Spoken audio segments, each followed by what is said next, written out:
Chapter 12. The Subconscious Mind. The Connecting Link. The 11th Step Toward Riches. The subconscious mind consists of a field of consciousness in which every impulsive thought that reaches the objective mind through any of the five senses is classified and recorded, and from which thoughts may be recalled or withdrawn, as letters may be taken from a filing cabinet. It receives and files sense impressions or thoughts, regardless of their nature. You may voluntarily plant in your subconscious mind any plan, thought, or purpose which you desire to translate into its physical or monetary equivalent. The subconscious acts first on the dominating desires which have been mixed with emotional feeling, such as faith. Consider this in connection with the instructions given in the chapter on desire for taking the 6 steps there outlined, and the instructions given in the chapter on the building and execution of plans, and you will understand the importance of the thought conveyed. The subconscious mind works day and night. Through a method of procedure unknown to man, the subconscious mind draws upon the forces of infinite intelligence for the power with which it voluntarily transmutes one's desires into their physical equivalent, making use always of the most practical media by which this end may be accomplished. You cannot entirely control your subconscious mind, but you can voluntarily hand over to it any plan, desire, or purpose which you wish transformed into concrete form. Listen again to the instructions for using the subconscious mind in the chapter on autosuggestion. There is plenty of evidence to support the belief that the subconscious mind is the connecting link between the finite mind of man and infinite intelligence. It is the intermediary through which one may draw upon the forces of infinite intelligence at will. It alone contains the secret process by which mental impulses are modified and changed into their spiritual equivalent. It alone is the medium through which prayer may be transmitted to the source capable of answering prayer. The possibilities of creative effort connected with the subconscious mind are stupendous and imponderable. They inspire one with awe. I never approach the discussion of the subconscious mind without a feeling of littleness and inferiority, due perhaps to the fact that man's entire stock of knowledge on this subject is so pitifully limited. The very fact that the subconscious mind is the medium of communication between the thinking mind of man and infinite intelligence is of itself a thought which almost paralyzes one's reason. After you have accepted as a reality the existence of the subconscious mind and understand its possibilities as a medium for transmuting your desires into their physical or monetary equivalent, you will comprehend the full significance of the instructions given in the chapter on desire. You will also understand why you have been repeatedly admonished to make your desires clear and to reduce them to writing. You will also understand the necessity of persistence in carrying out instructions. The 13 principles are the stimuli with which you acquire the ability to reach and to influence your subconscious mind. Do not become discouraged if you cannot do this upon the first attempt. Remember that the subconscious mind may be voluntarily directed only through habit, under the directions given in the chapter on faith. You have not yet had time to master faith. Be patient. Be persistent. A good many statements in the chapters on faith and autosuggestion will be repeated here for the benefit of your subconscious mind. Remember, your subconscious mind functions voluntarily, whether you make any effort to influence it or not. This naturally suggests to you that thoughts of fear and poverty and all negative thoughts serve as stimuli to your subconscious mind unless you master these impulses and give it more desirable food upon which it may feed. The subconscious mind will not remain idle. If you fail to plant desires in your subconscious mind, it will feed upon the thoughts which reach it as the result of your neglect. We have already explained that thought impulses, both negative and positive, are reaching the subconscious mind continuously, from the 4 sources which were mentioned in the chapter on sex transmutation. For the present, it is sufficient if you remember that you are living daily in the midst of all manner of thought impulses which are reaching your subconscious mind, without your knowledge. Some of these impulses are negative, some are positive. You are now engaged in trying to help shut off the flow of negative impulses, and to aid in voluntarily influencing your subconscious mind through positive impulses of desire. When you achieve this, you will possess the key which unlocks the door to your subconscious mind. Moreover, you will control that door so completely that no undesirable thought may influence your subconscious mind. Everything which man creates begins in the form of a thought impulse. Man can create nothing which he does not first conceive in thought. Through the aid of the imagination, thought impulses may be assembled into plans. The imagination, when under control, may be used for the creation of plans or purposes that lead to success in one's chosen occupation. All thought impulses intended for transmutation into their physical equivalent, voluntarily planted in the subconscious mind, must pass through the imagination and be mixed with faith. The mixing of faith with a plan or purpose, intended for submission to the subconscious mind, may be done only through the imagination. From these statements, you will readily observe that voluntary use of the subconscious mind calls for coordination and application of all the principles. Ella Wheeler Wilcox gave evidence of her understanding of the power of the subconscious mind when she wrote, "You never can tell what a thought will do in bringing you hate or love. For thoughts are things, and their airy wings are swifter than carrier doves. They follow the law of the universe. Each thing creates its kind, and they speed o'er the track to bring you back whatever went out from your mind." Mrs. Wilcox understood the truth that thoughts which go out from one's mind also embed themselves deeply in one's subconscious mind, where they serve as a magnet, pattern, or blueprint by which the subconscious mind is influenced while translating them into their physical equivalent. Thoughts are truly things, for the reason that every material thing begins in the form of thought energy. The subconscious mind is more susceptible to influence by impulses of thought mixed with feeling or emotion than by those originating solely in the reasoning portion of the mind. In fact, there is much evidence to support the theory that only emotionalized thoughts have any action influence upon the subconscious mind. It is a well-known fact that emotion or feeling rules the majority of people. If it is true that the subconscious mind responds more quickly to and is influenced more readily by thought impulses which are well mixed with emotion, it is essential to become familiar with the more important of the emotions. There are 7 major positive emotions and 7 major negative emotions.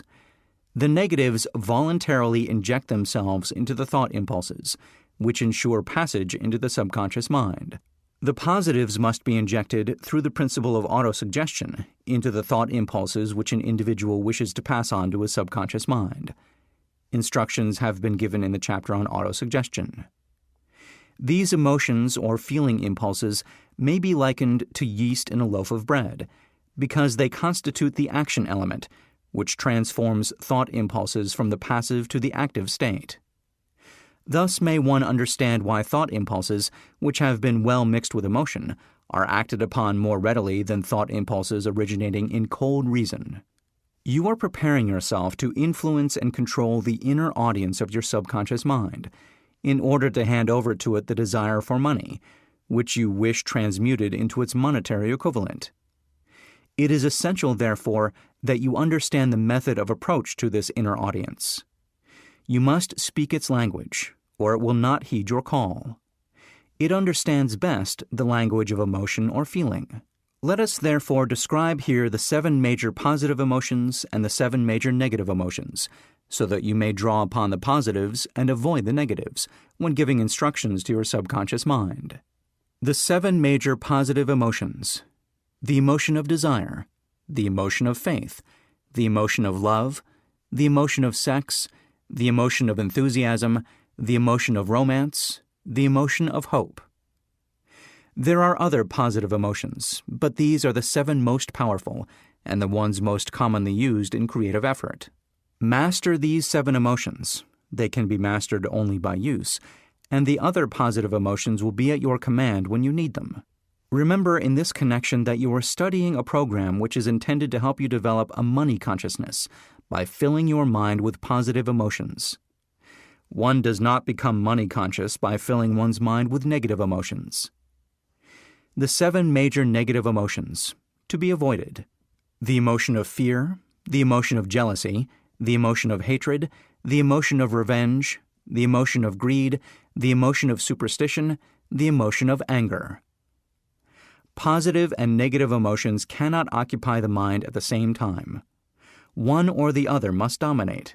It is your responsibility to make sure that positive emotions constitute the dominating influence of your mind. Here the law of habit will come to your aid. Form the habit of applying and using the positive emotions. Eventually, they will dominate your mind so completely that the negatives cannot enter it. Only by following these instructions literally and continuously can you gain control over your subconscious mind. The presence of a single negative in your conscious mind is sufficient to destroy all chances of constructive aid from your subconscious mind. If you are an observing person, you must have noticed that most people resort to prayer only after everything else has failed, or else they pray by a ritual of meaningless words. And because it is a fact that most people who pray do so only after everything else has failed, they go to prayer with their minds filled with fear and doubt, which are the emotions the subconscious mind acts upon and passes on to infinite intelligence. Likewise, that is the emotion which infinite intelligence receives and acts upon. If you pray for a thing but have fear as you pray that you may not receive it, or that your prayer will not be acted upon by infinite intelligence, your prayer will have been in vain. Prayer does sometimes result in the realization of that for which one prays. If you have ever had the experience of receiving that for which you prayed, go back in your memory and recall your actual state of mind while you were praying, and you will know for sure that the theory here described is more than a theory. The time will come when the schools and educational institutions of the country will teach the science of prayer. Moreover, then prayer may be and will be reduced to a science. When that time comes, it will come as soon as mankind is ready for it and demands it. No one will approach the universal mind in a state of fear, for the very good reason that there will be no such emotion as fear. Ignorance, superstition, and false teaching will have disappeared, and man will have attained his true status as a child of infinite intelligence. A few have already attained this blessing. If you believe this prophecy is far-fetched, take a look at the human race in retrospect. Less than 100 years ago, men believed the lightning to be evidence of the wrath of God and feared it. Now, thanks to the power of faith, men have harnessed the lightning and made it turn the wheels of industry. Much less than 100 years ago, men believed the space between the planets to be nothing but a great void, a stretch of dead nothingness. Now, thanks to this same power of faith, men know that far from being either dead or a void, the space between the planets is very much alive, that it is the highest form of vibration known, excepting perhaps the vibration of thought. Moreover, men know that this living, pulsating, vibratory energy, which permeates every atom of matter and fills every niche of space, connects every human brain with every other human brain. What reason have men to believe that this same energy does not connect every human brain with infinite intelligence? There are no toll gates between the finite mind of man and infinite intelligence. The communication costs nothing except patience, faith, persistence, understanding, and a sincere desire to communicate. Moreover, the approach can be made only by the individual himself. Paid prayers are worthless.